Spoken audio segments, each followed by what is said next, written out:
go viral. I'm sure I'm going to get some hate messages after this. Frankly, I don't care because this could save someone's life. I'm a nurse practitioner. I am licensed and certified. I am not on the front lines. I have a friend in New York City who's on the front lines. And for her safety, she cannot come out and say these things. So I am her voice. I'm not going to name names of people or hospitals for the safety of those involved. But this is her account, okay? I am her voice here. I'm going to tell you what she has told me. She wants this to get out. Now, I'm sure this is not the case everywhere. I'm confident. I have friends that are in other places. They're on the front lines. They're in ICU. And it's not like this everywhere. But in New York City right now, in some of the hospitals, this is what is going on. People are sick, but they don't have to stay sick. They are killing them. They are not helping them. She used the word murder, coming from a nurse who went to New York City expecting to help. Patients are left to rot and die. Her words. She has never seen so much neglect. No one cares. They are cold and they don't care anymore. It's the blind leading the blind. Now, a couple of weeks ago, I was on with some nurse friends of mine and we were discussing different medications that could be used to potentially help people. Doctors who were reporting around the country that they were using a combination of medications that were helping people. People were not dying when they were on these medications. They were getting better. Those medications are not being used in hospitals in New York City.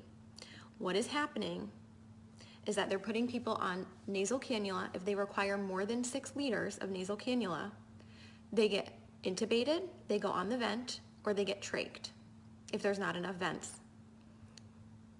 They don't get high flow, no non-rebreather, no non-invasive ventilation, no CPAP, no BiPAP. They're on a closed system, the ventilator, versus a CPAP or a BiPAP for fear that it will spread the virus. Which, by the way, I know a nurse in Florida who was fired for exposing that about CPAP and BiPAP and patients being put on the ventilator, like straight away to the ventilator, to be on a closed system. The patients don't know any better. They don't have family with them. There is no one there with them to advocate for them. So they are scared and they give consent.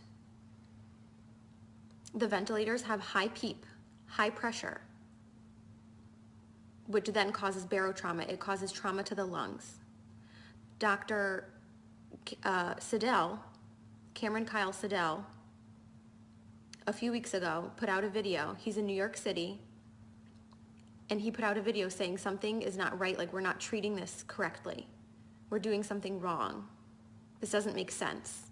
They pulled his video from YouTube and they took him out of ICU because they couldn't have one doctor going against the grain, going against their protocol. The protocol is propofol or some kind of sedation because they're on the ventilator and IV antibiotics. There's no hydroxychloroquine. They're not using that combination with Zithromax. They're not using zinc, vitamin C, high doses of vitamins A and D. They laugh. This is what she's told me. They laugh at that. She says this is a nightmare. It's out of a horror movie and I don't want to be a part of this. There are people who are a full code and yet if they crash, they're not doing compressions because it will spread the virus. Full code, not doing compressions. Family is not there. They have no one to answer to. No one is being held accountable. A code was called and no one came. So sometimes they're not even resuscitating people. Again, left to rot and die. They're not given blood because we know that the blood is not oxygenated in these COVID patients. We know that. There are doctors all around the world sounding the alarms. These are the drugs that work. This is the pathophysiology of the disease. This is what's happening. And for some reason, it's not changing. Even though we know, some of us know what's going on, nothing is changing on the front lines. They stay in the same PPE all shift, except for the top pair of gloves. So 2 pairs of gloves, or I don't know, maybe more than 2, but they're only changing the gloves on the outside.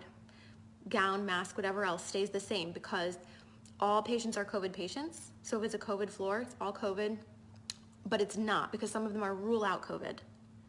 So even if they rule out COVID and they're not COVID, they're going to get COVID because they're using the same PPE all shift and they're carrying that contamination to all of the patients. They're not changing their PPE. They're not going into rooms. So they're running long tubing into the room so that they can manage the tubing from outside of the rooms. So if they're not going into the rooms, that means they're not assessing the patients as frequently as you would be otherwise assessing your patients. They are not doing rapid result tests.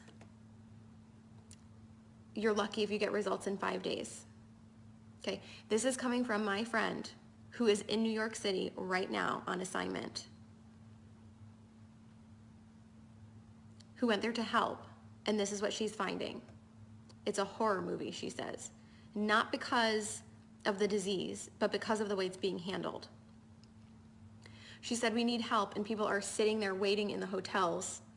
Money, I guess, it's being paid for by FEMA, and yet they're still understaffed. And there are hundreds of people, hundreds of nurses in the hotels waiting to be called onto a shift. So there is manpower enough if the goal were to actually save people. But resources are not being utilized properly or to full capacity in a way that maximizes the patient benefit or improves the outcomes. The records and charting are crap. And now some of these hospitals in New York City are probably crappy on a good day. So you add in the fear of COVID and the fear of the whole pandemic and forget it. So if you're in a crappy hospital with crappy nurses, let's face it, all of us nurses have worked with crappy nurses before who don't care. So now you add in this, forget it. And they're having people do things that they can't do. So maybe things that they're not proficient in. So maybe a nurse who's not familiar or comfortable with using a ventilator. And it's that figure it out mentality. Figure it out. These patients are critical and they're crashing, figure it out. So nurses are being celebrated as heroes, right? We see how like the fire trucks and the police are like lining up and practically having these parades and celebrating them as heroes. And don't get me wrong, I'm sure in some parts of the country and other ICUs, I have friends that are working on the front lines in ICU and they are good nurses. And some of them are heroes, but we have nurses being celebrated as heroes who are killing people. They're not heroes. And they're being brainwashed to think they're doing something great just by going to work because they're brave enough to go to work. Well, what are you doing at work? You're certainly not saving people if you're not even running codes. You're not even going into patient rooms. You're a coward. You're hurting people. You're killing them. You're contributing to the problem. I know I'm going to get hate mail for this, and that's fine, because people are dying who don't have to die. Again, there's no family there, so no one's being held accountable.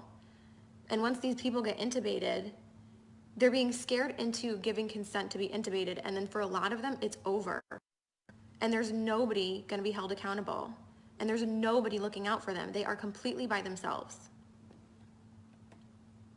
There's like a total lack of critical thinking. It's out the window, and people are scared to speak up. And one person alone isn't going to change the overall culture of a hospital or a system or a city. Like I said, Dr. Cameron Kyle Seidel's video was pulled from YouTube, and he was pulled from the ICU for sounding the alarm and going against the grain. So people are sounding the alarm. It's just not changing anything, apparently. So what can you do? Buck the system. I'm really fortunate I don't have any family in New York City that I personally have to worry about. If there are people that you are worried about, or maybe it's not even New York City, maybe you're in another city that's being really hard hit and you're just hearing really bad things coming out of that city, buck the system. Something is wrong in the system. So go against the grain. Request records immediately. Records, transcripts, immediately. If there's a medication that you want your loved one to be given, report it as an at-home medication and demand that it be continued. That's just a tip from inside the system. If you want a medication to be given, you've got to report that it's an at-home medication and that you demand that it be continued. Your loved one is not going to have you in there advocating for them once they go in. You're not allowed in. The only reports that we're able to get of what's going on are coming from the inside, and people are afraid to speak out. People have lost their jobs. Do not give consent for intubation if you don't want to be intubated or your loved one to be intubated. Demand non-invasive or less invasive ventilation methods. As soon as you give that consent, you might not come out of it. Now, in some cases, it might be appropriate. We just don't know. We know that it's being used inappropriately in a lot of cases, and that the ventilators are making people worse.